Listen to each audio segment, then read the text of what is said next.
Je vous remercie. D'abord, je voudrais dire que ces chiffres ne sont pas sous-estimés.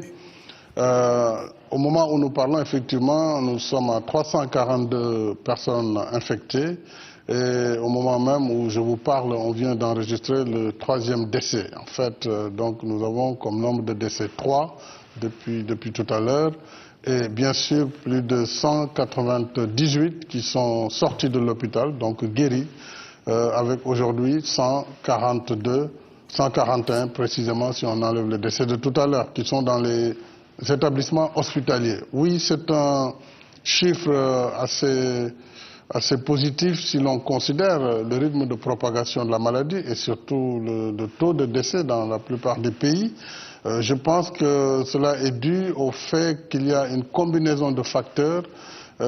C'est d'abord la prise en charge précoce dans le milieu hospitalier, puisque nous avons un dispositif d'alerte et de coordination et d'identification des contacts et des malades, et immédiatement, tous les contacts sont en confinement total dans des établissements hôteliers et tous les malades sont absolument tous à l'hôpital et sont traités. Bien entendu, le traitement a certainement un rôle à jouer dans ce taux. Je sais que nos praticiens, nos professionnels de la médecine ont décidé assez rapidement de mettre en place un certain nombre de protocoles qui fait un débat ailleurs, en particulier l'utilisation de l'oxychloroquine qui est combiné à l'azithromycine, je pense, et cela a certainement aussi joué. En plus, nous avons une population relativement jeune, et ça, c'est le propre de l'Afrique.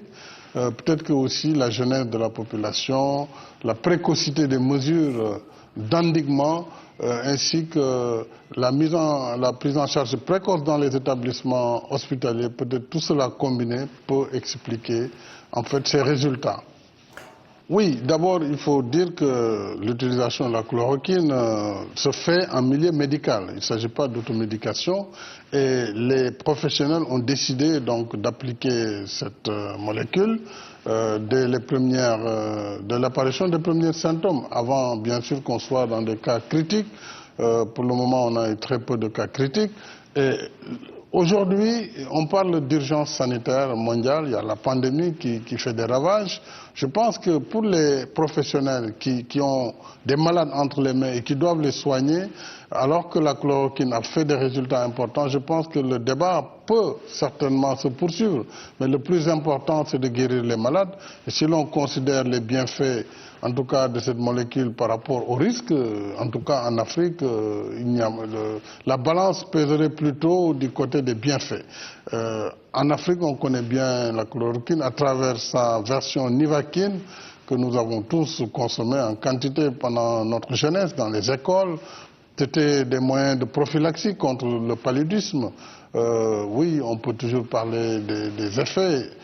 Mais pour le moment, en tout cas, nous avons un taux de guérison remarquable. La courbe a dépassé, depuis le 12 juin, le nombre de guéris a dépassé le nombre de malades dans les hôpitaux. Et cette courbe progresse. Et je pense qu'à terme, si nous arrivons à maîtriser l'autre problème majeur que nous avons, la contamination communautaire, qui, elle, ne relie pas le malade à des cas connus, évidemment, c'est ça aujourd'hui le plus grand risque pour nous. Et nous allons prendre de nouvelles mesures pour contenir également cette propagation communautaire de la contamination. Je dois saluer les résultats, le travail du professeur Didier Raoult, et je suis d'autant plus heureux que c'est un natif de Dakar et donc du Sénégal. Et je pense qu'il continue d'ailleurs de travailler avec nos scientifiques, avec nos médecins, à travers ces laboratoires. Et je pense que pendant une crise comme celle-là, on peut voir ce qui peut soigner d'abord les malades, après la polémique pourra se poursuivre.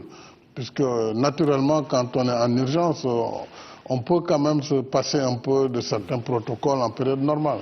Le résultat, c'est qu'il y a quand même des malades guéris et en plus grand nombre. Et ça, c'est, je crois, ce qui compte le mieux. Alors, le Sénégal a fait le choix, dès le départ, de prendre des mesures graduelles et de suivre l'évolution de la maladie et d'adapter ses ripostes et ses réponses aux résultats obtenus. Ce qui fait que la première mesure a été la fermeture des établissements, alors que nous étions à moins de 20 cas, la fermeture des aéroports, des frontières terrestres, aériennes et maritimes. ce qui fait qu'aujourd'hui nous n'avons plus aucun cas importé. Ensuite, nous sommes passés à l'état d'urgence et au couvre-feu de 18h à 6h du matin. Certainement, avec les nouveaux cas communautaires, nous allons réajuster les horaires du couvre-feu, peut-être remonter un peu plus, démarrer dès 18h et finir un peu plus tard, peut-être vers 7h du matin. Ensuite, la communication au niveau des communautés est très très importante. Alors, si tout cela ne suffit pas, en fonction de l'évolution, nous n'exclurons pas d'aller vers des mesures plus fortes. Mais en attendant, j'avais souhaité d'abord confiner totalement tous les contacts et que tous les malades également sont confinés dès lors qu'ils sont en milieu hospitalier, plutôt que de confiner toute la population. Mais si demain on devrait y arriver, on le ferait. Mais tout dépendra de l'évolution de la maladie. Mais considérant ce qui est en cours, je pense que nous pourrons y arriver sans le confinement total. D'abord, je dois me réjouir de cet effort que je dirais de préliminaire, un effort préliminaire du G20, puisque depuis le 25 mars, j'ai lancé un appel personnellement depuis Dakar pour une annulation de la dette publique et pour un rééchelonnement de la dette privée de l'Afrique. Je l'avais dit parce que justement en créant mon plan de riposte, j'ai constaté que le paiement des intérêts de la dette, si ce paiement avait été différé, me donnait quasiment la moitié du montant nécessaire à ce plan qui est à 2 milliards d'euros, comme vous le dites, à peu près, ou 1000 milliards de francs CFA. Rien que le paiement des intérêts et donc de la dette, sur l'année, représentait pour le Sénégal à peu près 500 à 580 milliards de francs CFA, c'est un peu moins donc d'1 milliard de dollars. Et nous avons considéré qu'une mesure globale, une maladie, une pandémie comme le Covid-19 appelle des réponses globales. Nous sommes dans un monde où la solidarité doit jouer. L'Afrique a besoin de cette solidarité en ce moment. Je pense que ceux qui ont déjà réagi positivement, comme le président Macron, je le félicite au passage, mais aussi comme sa sainteté, le pape François, nous avons été réconfortés par ces propositions, mais même les institutions multilatérales, comme le Fonds monétaire et la Banque mondiale, cette fois-ci, ils ont été à la pointe du combat.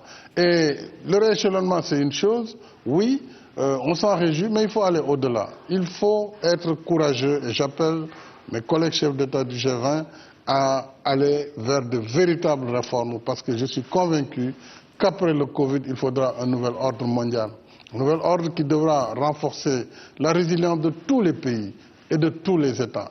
Parce que si demain, cette maladie reste quelque part dans un village quelconque du Sénégal ou d'ailleurs, c'est toute la communauté mondiale qui est menacée. Donc, la résilience de notre système de santé mérite déjà. Cette première opération va permettre de faire face à la lutte. Mais Monsieur le Président, il y a la résilience économique, il y a les conséquences dramatiques du Covid sur l'emploi et c'est cela qui doit amener tout le monde à agir dans ce sens. Alors, c'est plus que réaliste. Vous savez, 365 milliards de dollars, c'est certes important, mais qu'est-ce que ça représente par rapport aux milliers de milliards de dollars qui font l'objet de transactions par jour dans le cadre des bourses, dans le cadre de tout ce qui aujourd'hui anime le monde. Je pense que le moment est venu où on doit s'arrêter un peu.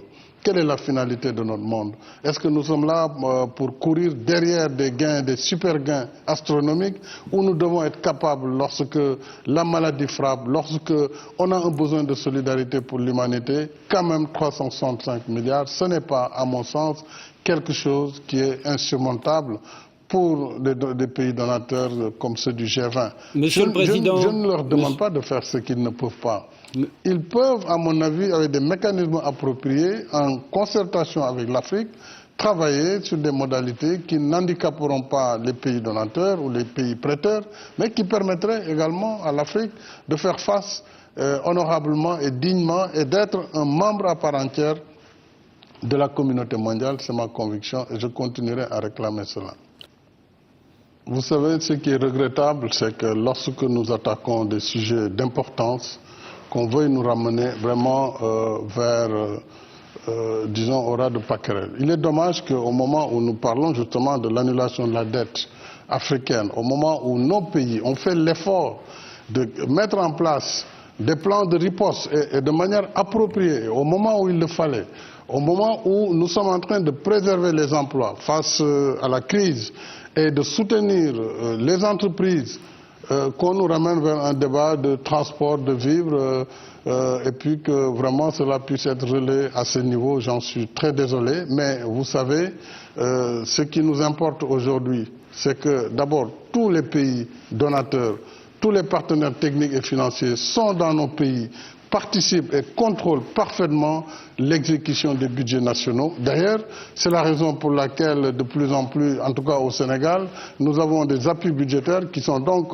des interventions directement sur les budgets, puisque les règles sont connues sur la commande publique, la gestion elle est connue, mais également toutes les mesures de contrôle, que ce soit de la Cour des comptes ou de l'inspection générale d'État, sont à pied d'œuvre. Maintenant, le débat politicien ou le débat qui veut nous faire perdre du temps, vraiment, je ne peux pas descendre à ce niveau. Mais je peux vous simplement dire que tout sera mis en œuvre, d'autant plus que je viens de créer un comité de pilotage dans lequel j'ai décidé de mettre, peut-être il y aura une personnalité indépendante qui va le diriger, mais aussi le Parlement dans ses différentes composantes, la société civile, l'opposition, tout le monde sera représenté. Donc je pense que tout sera en tout cas extrêmement clair et transparent au Sénégal, non seulement dans l'aide qui n'est qu'une portion congrue, c'est juste 69 milliards sur les 1000 milliards, mais sur toute la panoplie, l'appui à la diaspora, l'accompagnement de la résilience économique des entreprises et toutes les mesures qui seront faites dans l'absolue transparence. Mais pourquoi vous voulez que ce soit un prétexte? Le président Habré a été jugé, condamné et il était en prison, il est toujours en prison au moment où nous parlons. C'est seulement le lieu de sa réclusion qui a changé. Il était seul à la prison du Cap-Manuel, au sud de Dakar, et l'administration pénitentiaire a souhaité transférer toutes les nouvelles personnes qui seront donc transférées, qui seront mises en mandat de dépôt, qui seront donc envoyées en prison pour ne pas les mélanger avec des prisons déjà pleines. Et c'est pourquoi j'avais pris une mesure de grâce qui a concerné plus de 2036 prisonniers. Donc lui, on l'a transféré à la demande de ses avocats et lui-même, il est quand même d'un âge avancé.